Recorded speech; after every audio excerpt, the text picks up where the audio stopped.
hanya kelas sebagai tempat belajar. Senang mempelajari hal baru, suka tantangan. Tadi sering saya sampaikan di debat tadi, suka tantangan. Kalau kita tidak suka tantangan, kurikulum merdeka ini betul-betul jadi beban. Sangat berbahaya. Bismillahirrahmanirrahim. Sudah ngajar di kelas harus berdiferensiasi, harus sesuai dengan bakat, minat, sesuai dengan kemampuan anak. Keluar dari kelas harus ngelola P5. Kalau kita tidak diawali dengan senang terhadap sesuatu hal yang baru, ini jadi beban hidup. Wiyata Mandala, apa namanya? Adiwiyata. Kalau kita tidak suka tantangan, tidak suka yang hal yang baru, sudah rasanya sumpuk. Pengen segera keluar dari guru terus jadi pengusaha.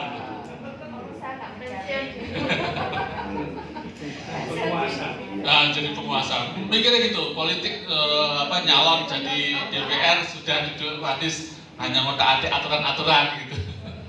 Tapi kalau kita suka tantangan, kita suka sesuatu yang baru, ya tertantang. Biar caranya, tertantang untuk belajar, tertantang untuk berubah biar. Ini dulu yang harus dibangun ya, mindset ini dulu yang harus dibangun. Dan ini tidak mudah. Karena yang ketiga kita harus kolaboratif. Kolaboratif ini paling sulit dan belum membudaya Bapak. Karena selama ini kita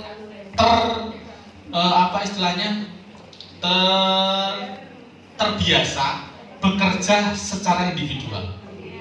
Ngajar di kelas kan sendiri. Sementara ini berkolaborasi dengan banyak guru. Ya seperti ketika kita ngajar anak-anak berkelompok.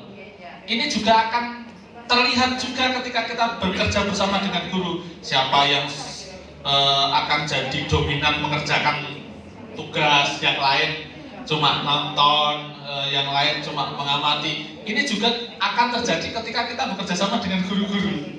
Dan itu kalau kita tidak punya semangat kolaboratif, wah rasanya nggak enak banget.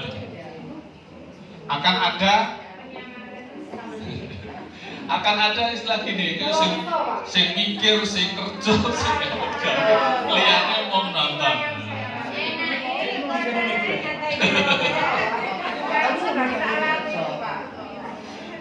Nah, kecuali kalau ketiga hal ini sudah membudaya di satu sekolah, akan sangat nyaman sekali. Dan tugas kepala sekolah memang menciptakan ekosistem ini. Berpikiran terbuka, guru senang tantangan yang baru, dan semangat kolaborasi.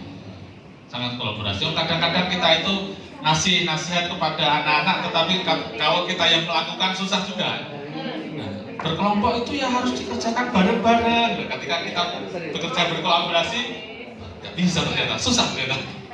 Karena memang belum terbiasa. Dan itu memang yang menjadi sisi kelemahan dan kekurangan dunia pendidikan kita. Karena bertahun-tahun semangat yang dikembangkan adalah semangat kompetisi. Kompetisi harus menjadi yang terbaik di kelas, harus menjadi yang terhebat di kelas. Belum mengarah ya, meskipun sudah sering disampaikan kolaboratif, tetapi iklim dan ekosistem sekolah kita belum mengarah ke semangat berkolaborasi tadi. Ini masih perjuangan. Caranya bagaimana Pak untuk menyemangatkan Ditekannya Bapak belum ketemu sampai saat ini. Ini sering Beberapa orang yang harus sering mendengarkan keluhan. Guru harus sering diajak refleksi tentang keterbukaan cara berpikir. Cara berpikir. Nah, refleksi. Di manajemen sekolah itu kan sebenarnya ada ada evaluasi diri guru, ada evaluasi antar teman, itu kan ada sebenarnya. Kemudian itu dibahas, ditemukan titik persoalannya apa, diselesaikan, kemudian jadi bahan diseminasi bersama. Itu kan ada sebenarnya di manajemen itu. Tetapi selama ini ya baru sebatas administratif, diisi, tanda tangani, didokumentasikan, selesai. Nanti ketika ada berikan akreditasi baru dibuka. Ini Pak sudah ada, tetapi belum. Nah, memang ini tantangan yang luar biasa kita, tantangan yang luar biasa. Tapi kurikulum Merdeka ini harus dimulai dari situ. Harus dimulai dari situ. Ya, kita lanjutkan Bapak Ibu. Ini sudah sampai baterainya. Baterai baru Pak. Bukan, ternyata yang sampai baterainya laptop.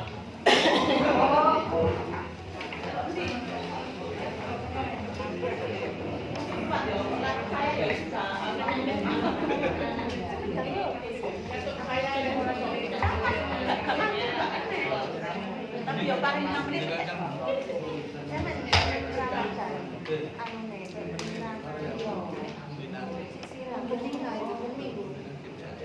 Nah, bisa kan?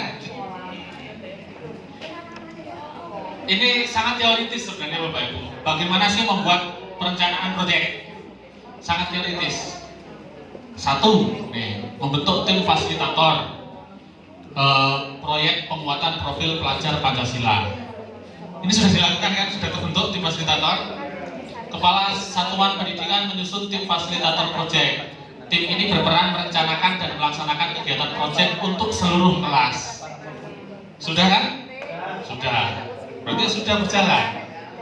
Yang kedua, mengidentifikasi tingkat kesiapan satuan pendidikan. Kepala Satuan Pendidikan bersama tim fasilitator merefleksikan dan menentukan tingkat kesiapan satuan pendidikan. Tingkat kesiapan ini nanti terkait dengan capaian. Kan ada capaian level capaiannya, level yang mau mencapai level terendah atau mencapai level tertinggi, nanti ada. Yang penting yang pertama itu membentuk tim fasilitator dan ada penanggung jawab untuk semua kelas, koordinator proyek tadi. Siapa koordinatornya per kelas? Merancang dimensi tema dan alokasi waktu. Tim fasilitator menentukan fokus dimensi profil pelajar Pancasila dan tema proyek serta merancang jumlah proyek beserta alokasi waktunya. Sudah dilakukan kan? Nanti teknis, coba kita ke teknis. Setelah itu menyusun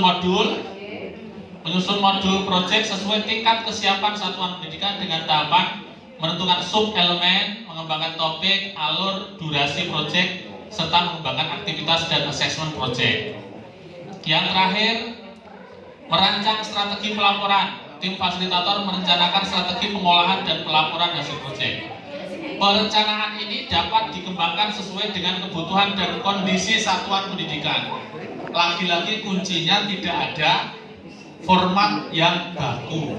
Format laporan baku juga tidak ada, format program baku juga tidak ada. Nah, contoh-contohnya ada di platform.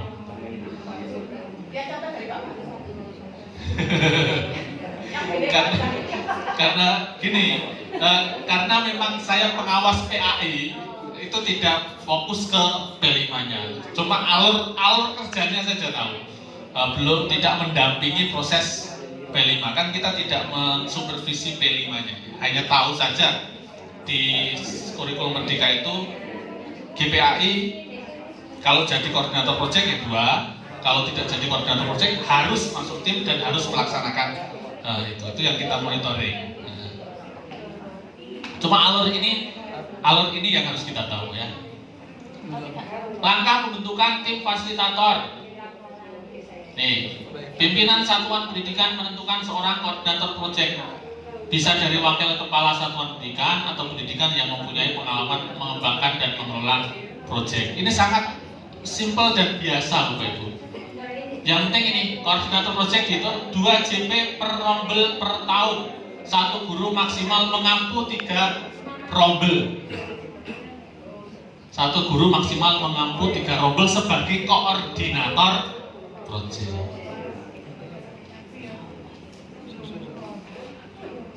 Pemetaannya, satuan pendidikan memilih 2-3 dimensi yang paling relevan untuk menjadi fokus yang sasaran proyek profil pada 1 tahun ajaran.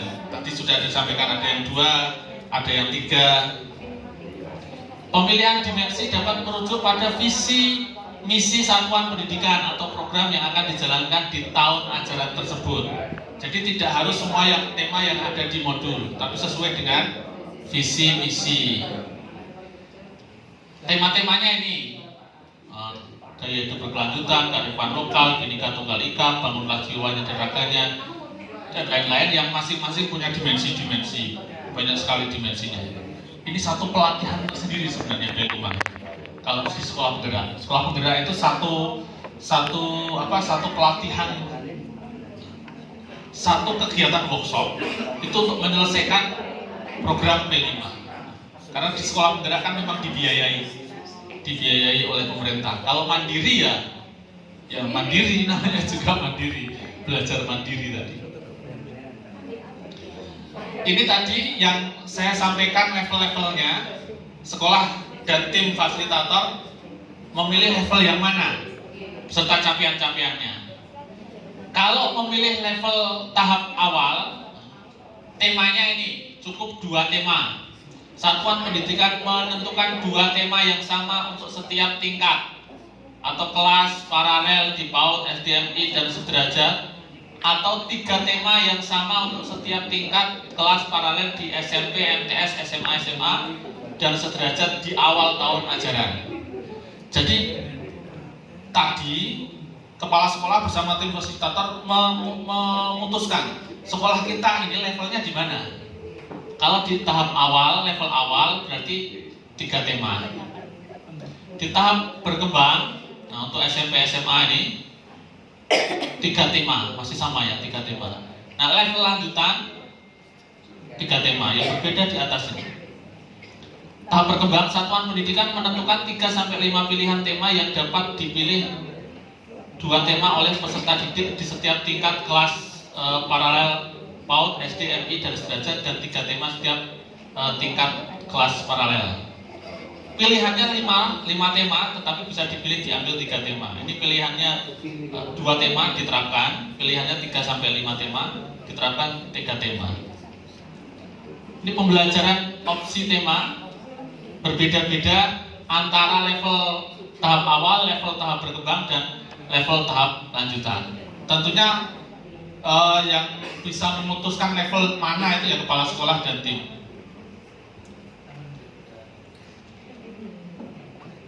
Dalam 1 tahun ajaran, peserta didik mengikuti proyek penguatan profil pelajar Pancasila yang dilakukan dengan ketentuan berikut. Untuk jenjang SMP, ini SMP 3 sampai dengan 4 proyek profil dengan tema yang berbeda. Tadi sudah 3 tema ya Bu ya. Kalau 3 tema berarti sudah sesuai dengan ketentuan. Kalau SMP gimana? Nah, ini 3 sampai 4 proyek. 3 harus mumet ya. Apalagi 4. Ya, mumetnya di situ. Yang penting lagi dalam 1 tahun itu siswa mengikuti kegiatan P5 ini dalam hitungan 320 JP. 320 JP setahun. Nanti cara menghitungnya bagaimana? Cara membuat jadwalnya bagaimana? Proyek profil 1, proyek profil 2, proyek profil 3. Total alokasi ini untuk SD ya. Nah ini contoh menghitung pilihan waktu pelaksanaan proyek. Menentukan 1 hari dalam seminggu ini pilihan pertama. Saya nggak tahu sekolah-sekolah di Mojokerto nanti pilih yang mana. Pilihan pertama menentukan 1 hari dalam seminggu untuk pelaksanaan proyek profil. Misalnya hari Jumat, seluruh jam belajar pada hari Jumat digunakan untuk proyek profil. Minggu terakhir, hari Sabtu. Nah, Sabtu. Oh, minggu terakhir, 1 minggu. Oh, oke. Bisa, itu pilihan berikutnya. Pilihan pertama bisa 1 hari dalam 1 bulan. Pilihan kedua, per jam pelajaran ini malah. mengalokasikan 1 sampai 2 jam pelajaran di akhir. Di akhir ini. 1 sampai 2 jam pelajaran di akhir hari khusus untuk mengerjakan proyek profil, bisa digunakan untuk eksplorasi di sekitar satuan pendidikan sebelum peserta didik pulang. Jadi ini di jam terakhir. Ini jam terakhir setiap hari. Kalau yang tadi hari Jumat setiap bulan, setiap minggu. Ini jam terakhir setiap hari. Ya sesuai dengan temanya, dan disesuaikan dengan banyak hal. Kalau yang ini mengumpulkan dan memadatkan pelaksanaan tema dalam satu periode waktu, misalnya 2 minggu atau 1 bulan, tergantung jumlah jam tatap muka yang dialokasikan, di mana semua tenaga pendidik berkolaborasi mengajar proyek profil setiap hari selama durasi waktu yang ditentukan. Ini sudah langsung ditentukan ya. Mulai tanggal berapa ini? Mulai tanggal 15. 2 minggu sampai tanggal 29. Nah, itu 2 minggu melaksanakan proyek. Jadi kembali ke prinsip merdeka tadi, diserahkan ke sekolah.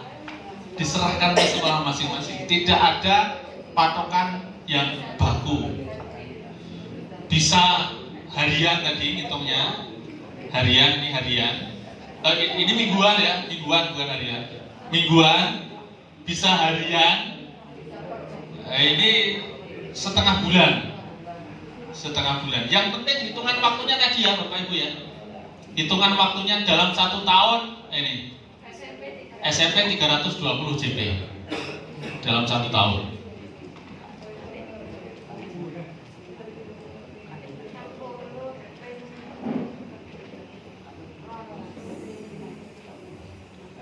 Ini komponen modul proyek penguatan profil, komponen modulnya.